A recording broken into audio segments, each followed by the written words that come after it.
Olen Juhani Merikallio Kokemäeltä, 64-vuotias toimittaja, eläkkeellä nyt varsinaisesta työstäni, mutta kalenterini on täydempi kuin koskaan. Kunnallisia luottamustoimia ja erityisesti erilaisissa kansalaisjärjestöissä näitä töitä on riittänyt ihan kylliksi.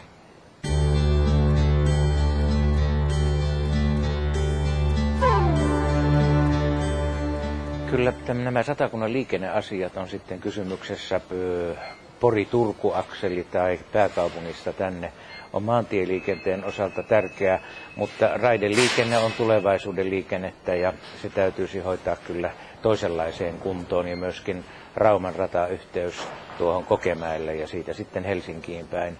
Ne on nyt kaikkein tärkeimpiä asioita.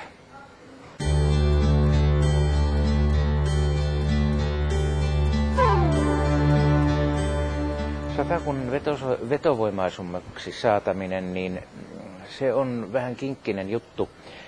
Tietysti meille täytyisi tulla teollisuutta, se on ykkösnumero, mutta kyllä me voisimme ajatella myöskin sitä, että tämä on semmoinen luontokohteiltaan. Ajatellaan vaikka Pohjois-Satakuntaa, Jylhinä seutuineen, sitten Keski-Satakunta vesistöineen, merialueet, niin se on lomavietolle erinomainen asia, mutta nykyinen etätyö myöskin mahdollistaa tavattoman suuren joukon tänne muuttamisen. Ja maaseudulla on ihan omat puolensa, ajatellaan nyt vaikka perheiden lasten kasvattamista.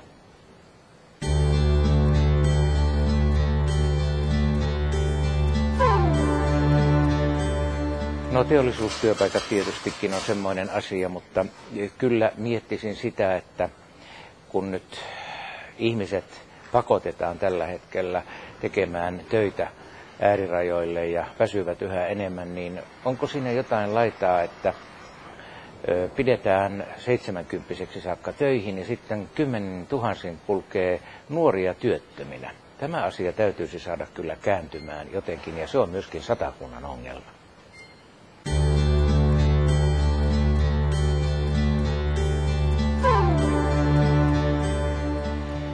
No en ole mikään ydinvoiman erinomainen ystävä, mutta tiedän, että sillä on semmoinen taloudellinen merkitys nykyisin jo Satakunnassa, että en suinkaan sitä vastustakaan. Sen sijaan kyllä pitäisin tärkeänä, että tuo tekniikka, joka kehittyy valtavalla vauhdilla, löytäisi sellaisia energiantuotantomuotoja, jotka olisivat vähemmän luontoa kuluttavia. Ja sitten kun niistä ydinvoiman riskeistä ja ennen kaikkea se jäteongelma on hyvin merkittävä.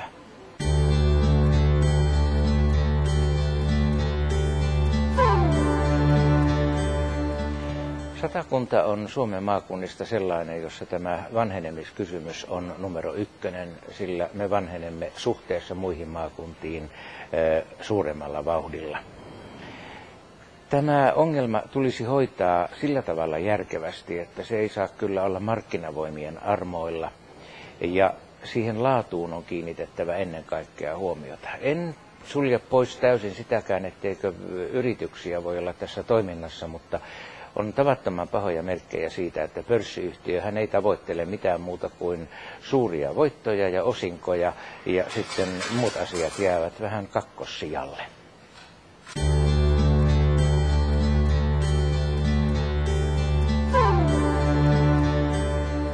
Hyvinvointiyhteiskunta pystytään säilyttämään ja se säilyy sillä tavalla, että me katsomme vähän näitä tuloeroja, katsomme verotuskysymyksiä, ajattelemme yksin asuvia ja vanhuksia.